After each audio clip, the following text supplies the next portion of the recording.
One વિસ્તરણ વિભાગ દ્વારા વર્ષ 2024-25 દરમિયાન વૃક્ષારોપણ અભિયાન અંતર્ગત 4,62,500 જેટલા રોપાઓનું સફળ વિતરણ કરવામાં આવ્યું છે। ઉપરાંત આરોગ્યદાયક પર્યાવરણ માટે વિભાગ દ્વારા કુલ 40 લાખ જેટલા રોપાઓનો ઉછેર કરવામાં આવ્યો છે। કચ્છ વિભાગમાં કુલ 9 વિસ્તરણ રેન્જ આવેલ છે, જેમાં વિવિધ નર્સરીઓ દ્વારા વિવિધ જાતના રોપાઓ ઉછેરવામાં આવ્યા છે।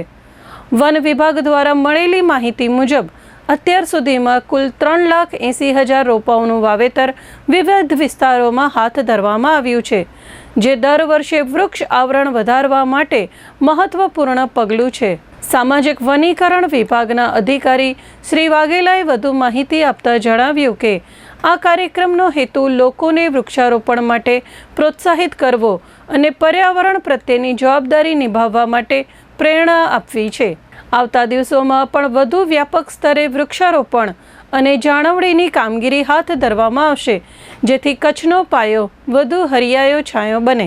ચાલુ વર્ષે વર્ષ 24-25ના રોપાનું વિતરણ અંદાજિત 4,62,500 જેવું કરવામાં આવેલું છે।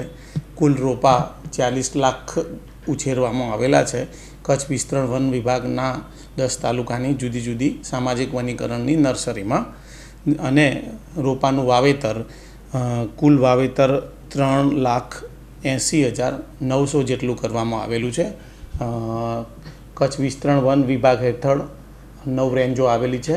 એ 9 રેન્જોમાં જુદા જુદા પિયત બિનપિયત રેઇનફેડ મોડલ અંતર્ગત આ વાવેતર કરવામાં આવી રહ્યું છે। કચ્છ વિસ્તારમાં જોઈએ તો ખાસ કરીને એક તો લોકલ જે સ્પેસીસ છે અહીંની લીમડો છે, પછી વડ છે, પીપળ છે, પછી કેટલીક ફ્રૂટ સ્પેસીસ છે, જેમ કે જમરૂખ, જેને આપણે જામફળ બી કહીએ છીએ, દાડમ, જાંબુ, પછી કેટલીક વનસ્પતિ જેનો શાકભાજી તરીકે ઉપયોગ થાય છે, જેમ કે મેડિસિનલ બી એનો ઇમ્પોર્ટન્ટ છે, સરગવો છે, એવી બધી સ્પેસીસનો જનરલી વાવેતર વધારે થતું હોય છે। આ સિવાય પણ કેટલાક ઓર્નામેન્ટલ સ્પેસીસ હોય છે, કેટલીક ફૂલ આપતી જાતો હોય છે, જેમ કે પીળી કરેણ છે, લાલ કરેણ છે, જાસૂદ છે, મોગરો છે, એવા બધા રોપાઓનું વધુમાં વધુ વિતરણ થતું હોય છે। અને કેટલીક જગ્યાએ સેડા પાડે વાવેતર કરવા માટે નીલગીરી છે, અરડુસો છે, એવી પણ જાતો કેટલાક વ્યક્તિઓ અહીં પસંદ કરતા હોય છે। કેટલીક જાતો એવી છે જે વૃક્ષને છે પક્ષીને અનુકૂળ હોય છે, જેમ કે ઉમરો, તો અહીં કચ્છની જે પ્રકૃતિ પ્રેમી વ્યક્તિઓ છે એ પક્ષીને અનુકૂળ હોય એવી ઉમરો, એવી પ્રજાતિ વડ, પીંપળ એવી વધારે પસંદ કરતા હોય છે।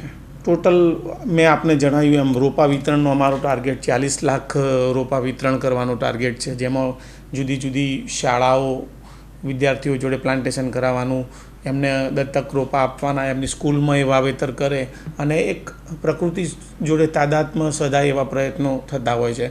વન મહોત્સવ અંતર્ગત પણ અમે કેટલાક રોપાઓ ફ્રીમાં વિતરણ કરતા હોય છે। તાજેતરમાં અમે તાલુકા કક્ષાનો વન મહોત્સવ ભુજ રેન્જના કુરન ગામમાં, જ્યાં માનનીય મુખ્યમંત્રી સાહેબ શ્રીની વિઝિટ હતી, એ અંતર્ગત કરવામાં આવ્યો હતો। ત્યાં પણ 1,500થી 2,000 રોપાનું અમે ફ્રી વિતરણ કરેલું હતું, અને એક ગ્રીન બેલ્ટ વિકસે એ રીતનો અમારો પ્રયત્ન છે। વધુમાં વધુ લોકો વૃક્ષો પ્રત્યે જાગૃતિ કેળવે, વધુમાં વધુ વૃક્ષો વાવે, અને એ આપણો જે સૂકો વિસ્તાર છે એને એક ગ્રીન કવરમાં ફેરવાય એવા એક પ્રયત્ન કરવામાં વન વિભાગ તરફથી આવી રહ્યા છે, અને એમાં લોકો વધુને વધુ સહકાર આપે એવી અમારી અપેક્ષા પણ છે।